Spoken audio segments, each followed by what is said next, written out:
भारतीय गुरु दर्पण में सभी देशवासियों को राजेश गुरु का नमस्कार।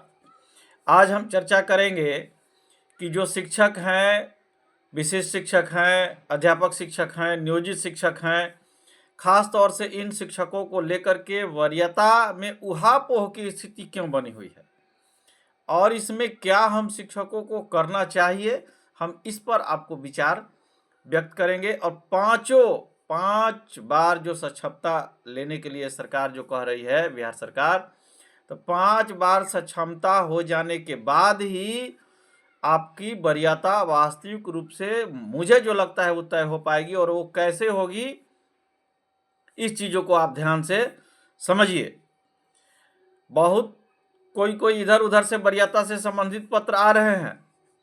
एक पत्र आपका जो है वरीयता को लेकर के वो भागलपुर से है। ये बहुत पहले 31/1/2024 को ही ये पत्र निर्गत हुई थी जिला कार्यालय से, पत्रांक 235 दिनांक 31/1/2024। अभी आपको एक पत्र निर्गत हुआ जिला कार्यालय से ही, पत्रांक जिसका 33 है, सुपौल जिले से, दिनांक 6/2/2025 को ये निर्गत हुआ है। अगर आप दोनों ही पत्र को पढ़ेंगे तो ऐसे ही में आपको समझ में आ जाएगा जो ऊहापोह की स्थिति बनी हुई है। लेकिन इसमें हम शिक्षकों को विवेक के अनुसार क्या करना चाहिए, हम आज इस पर आपको प्रकाश डालेंगे और इस पर अपना विचार व्यक्त कर रहे हैं। 5 बार सक्षमता होने के बाद ही आपकी वास्तविक रूप से वरीयता कैसे तय हो पाएगी, हम इस बात को आपके समक्ष रखेंगे। देखिए, अभी सक्षमता 1 के शिक्षक योगदान कर लिए विद्यालय में। आप उदाहरण से समझिए कि जो नियमावली है विशिष्ट शिक्षक का, उसमें स्पष्ट है कि नियोजन इकाई में जो आपका योगदान की तिथि है या प्रशिक्षण वेतन प्राप्त करने की जो आपकी तिथि है, उस तिथि से आपकी वरीयता तय होगी। अब कोई 2006 में ही कोई साथी नियोजित शिक्षक बने होंगे या कोई 2014 में बने होंगे, लेकिन आप उदाहरण स्वरूप वर्तमान वर्ष ही 2025 चल रहा है, इसी को उदाहरण स्वरूप में मान करके आप इस चीज को समझिए। जैसे कोई भी साथी हो, किसी भी संवर्ग के कोई भी शिक्षक हो, यदि वो योगदान किए हैं, उदाहरण स्वरूप आप मान लीजिए कि 5 जनवरी 2025 को वो नियोजित के रूप में योगदान किए हैं, एक उदाहरण के रूप में मान लीजिए। ऐसे ज़्यादातर 2006 और 14 में शिक्षक लोग योगदान किए थे, तो 5 फरवरी 2014 ही मान लीजिए या 5 फरवरी 2006 मान लीजिए, और वो सक्षमता परीक्षा 1 में, 2 में, 3 में, 4 में, यानी 4 बार सक्षमता परीक्षा हुई, वो परीक्षा नहीं दिए।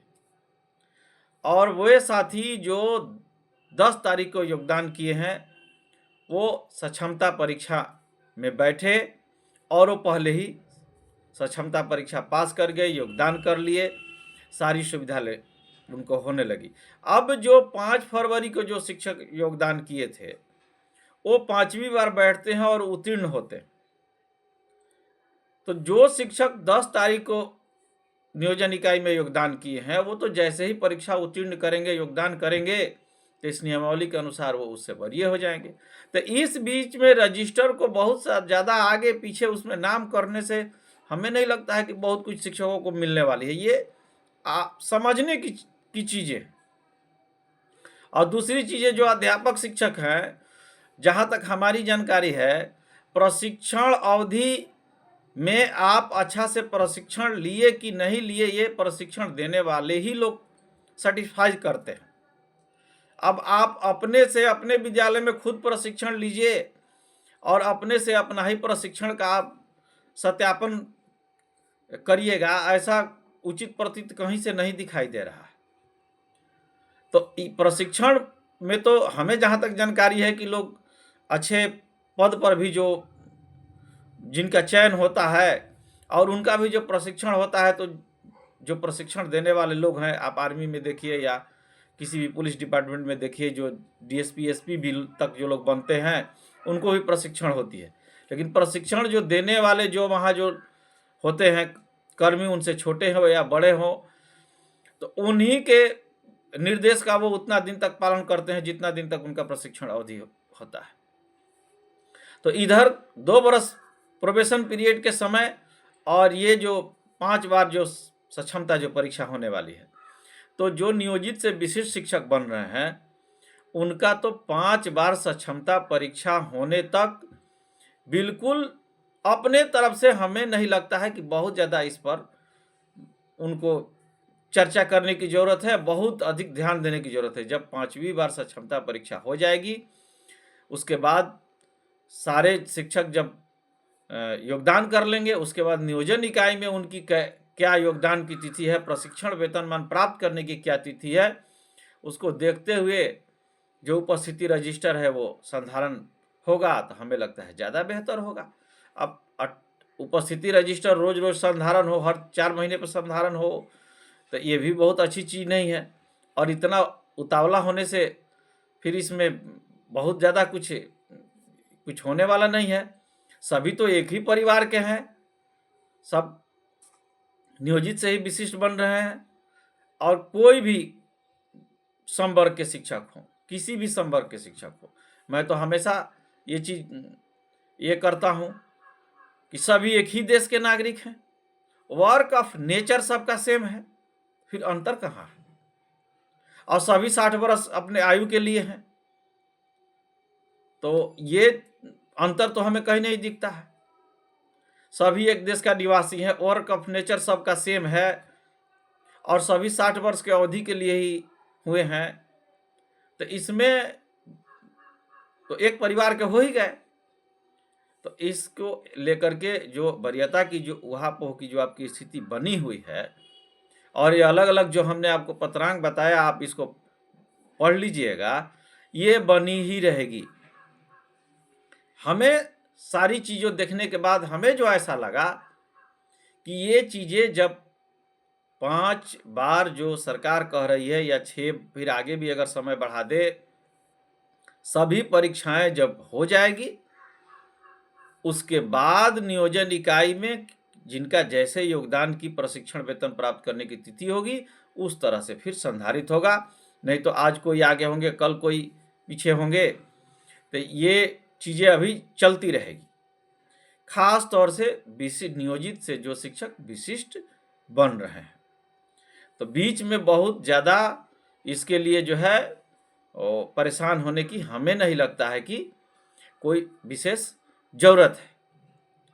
तो आज जो हम देख रहे थे या कई जगह से देख रहे हैं कि मार्गदर्शन का भी उल्लेख हो रहा है, चर्चाएं हो रही है, प्रधानाध्यापक लिख रहे हैं।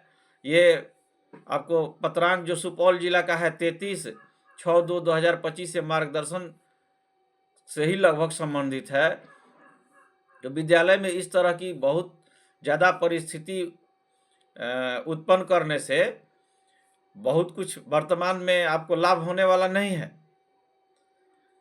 जब तक 5 सक्षमता नहीं हो जाएगी, निष्कर्ष के तौर पर मैं जहां तक समझता हूं, तब तक वरीयता को एक अस्थायी रूप से जो है व्यवस्थित होना हमें संभव नहीं दिख रहा है।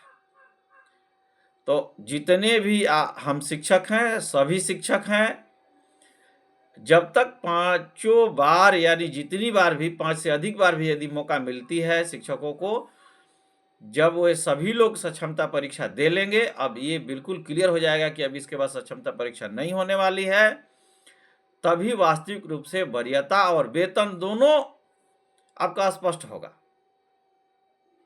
और क्लियर हो पाएगा। क्योंकि एक और चीज़ है कि सेम ग्रेड में वेतन जो है, अगर वरीय का जो उनसे जूनियर टीचर है उनसे कम होता है तो उनके हद तक उनका बराबर होगा।